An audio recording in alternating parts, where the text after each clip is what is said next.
You ever been on a flight where everything just goes wrong? Not like a delay or bad food, but the kind where one moment flips your whole world upside down. That's what happened to Daniel Carter on Horizon Air Flight 214. And man, let me tell you, it's a story that'll stick with you. Picture this, a guy in a faded hoodie, jeans with a little dirt from fixing his mom's garden, boarding a plane from Denver to Chicago. That's Daniel, 55, black, a man who's seen it all, grew up in a rough part of Atlanta, flew fighter jets in the Gulf, and now runs the very airline he's flying on, Horizon Air. But nobody knows that. To them, he's just some dude who doesn't look first class. Daniel's got this thing about staying invisible. It's his superpower. After taking over as CEO, he wanted to see how his people treat passengers when they think the boss isn't watching. So, there he is, seat 3A, blending in, just another guy with a backpack and a coffee-stained boarding pass. Enter Lisa Bennett, the flight attendant. She's 34, burned out from years of serving drinks at 30,000 feet, stuck in a dead-end job after a messy breakup left her drowning in debt. She's good at her job when she wants to be, but today, she's got a chip on her shoulder, and Daniel's about to feel it. It starts small. Lisa's all smiles for the tech bro in 1B, pouring his coffee in a fancy ceramic cup, offering him fruit like he's royalty. Same for the lady in 4C. All, can I get you anything else, ma'am? With a grin. But when she gets to Daniel, her smile fades. Eyes scan his hoodie like he's a gatecrasher. Boarding pass, she snaps, voice cold as the cabin air. Daniel hands it over, calm as ever. She double-checks it, like he's trying to pull a fast one. 3A, window, she says, pointing like she's doing him a favor by letting him sit.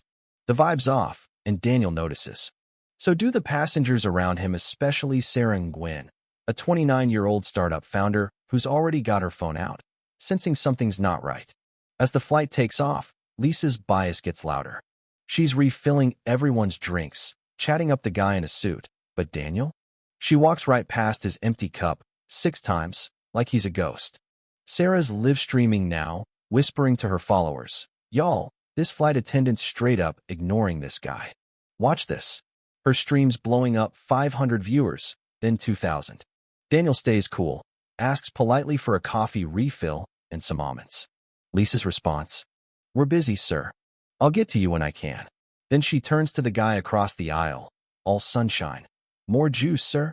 The cabin's buzzing now, people are whispering, phones are out. Things boil over when an older passenger, Mr. Jenkins, a retired teacher, calls her out. "Miss, why's this man getting treated like he's invisible? He asked for coffee, same as me." Lisa's face goes red.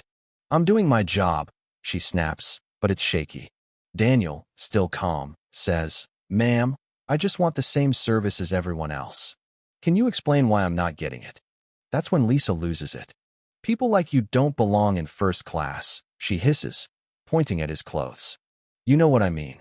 The cabin gasps. Sarah's stream hits 20,000 viewers. And then crack.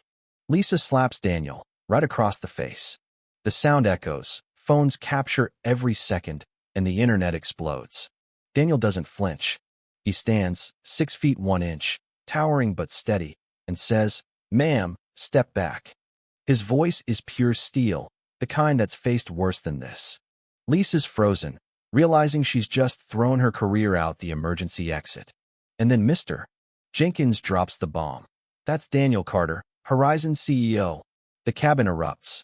Sarah's stream hits 50,000. By the time they land in Chicago, Lisa's in cuffs, the media is swarming, and Daniel's already planning a company overhaul. Horizon didn't just fire Lisa.